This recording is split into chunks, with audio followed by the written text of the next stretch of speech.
میرا میر سنت یہ سوال ہے کہ میں نے حفظ بھی کر لیا ہے اور ایک مصلی بھی سنا چکا ہوں، مگر میرے دل میں قرآن مجید قرآن پاک کا شوق پیدا نہیں ہوا۔ میر سنت میرے دعا کی فرما دے اور ایک ایسا وظیفہ عطا فرما دے کہ میرے دل میں قرآن مجید کا شوق پیدا ہو جائے۔ ماشاءاللہ آپ نے ایک مصلی سنایا، مبارک، حفظ کیا، اس کی مبارکباد۔ اب شوق پیدا ہونا یہ بھی مطلب ایک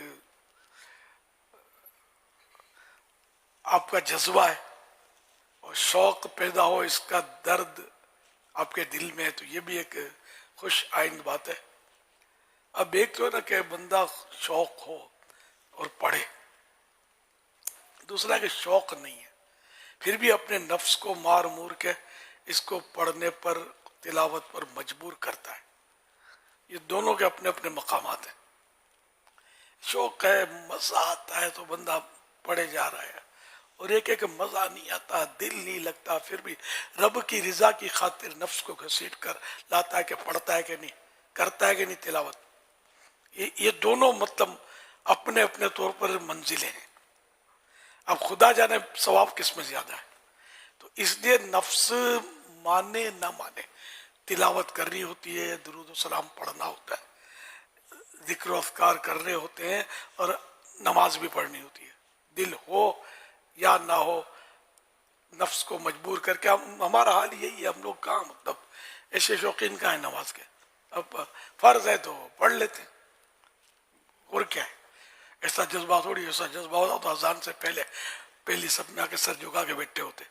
یہاں تو مر کے آخری وقت میں جو پڑھتے ہیں، نمازیوں کی حالت یہ ہے اکثر کی، آخری وقت میں جب جماعت کا ٹائم ہو جاتا ہے، اقامت شروع ہو گئی تو بھاگ کے آ رہے ہو، جوتوں پانی بہایا، کیسی سنتیں وضو کی اور کیسے مستحبات، بس جوتوں کر کے پہنچ گئے۔ کوئی رکعت مل گئی تو کیا، نہ ملی، سلام پھر گیا تو کیا، جماعت چلی جاتی ہے۔ کس کو صدمہ ہوتا ہے بھائی؟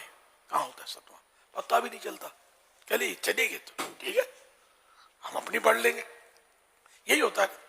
تو ہم لوگ تو ایسے ہی لوگ ہیں، بس ہمیں نماز کا شوق بھی اللہ دے، اور ہم ذوق و شوق کے ساتھ پھر اپنے آپ کو نہیں ہے تو مجبور کریں کہ پہلی صف میں نماز پڑھنی ہے، تکبیر اولیٰ کے ساتھ پڑھنی، یہ تو کر سکتے ہیں اپنے شوق سے۔ موڈ نہیں ہوتا تب بھی کھانا تو کھاتے ہیں کہ وہ بدن سلامت رہے، تو روح سلامت رکھنے کے لیے عبادت تو کرنی ہے نا۔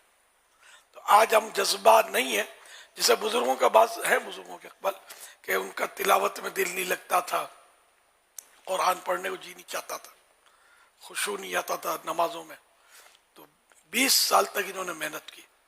احیاء العلوم وغیرہ اس طرح کے واقعات ہیں، 20 سال تک محنت کی، اور دل نہ لگنے کے باوجود وہ تلاوت کی، تو نماز پڑھی، تو عبادت کی، آخر کار پھر 20 سال تک نفع اٹھایا، پھر دل لگ گیا۔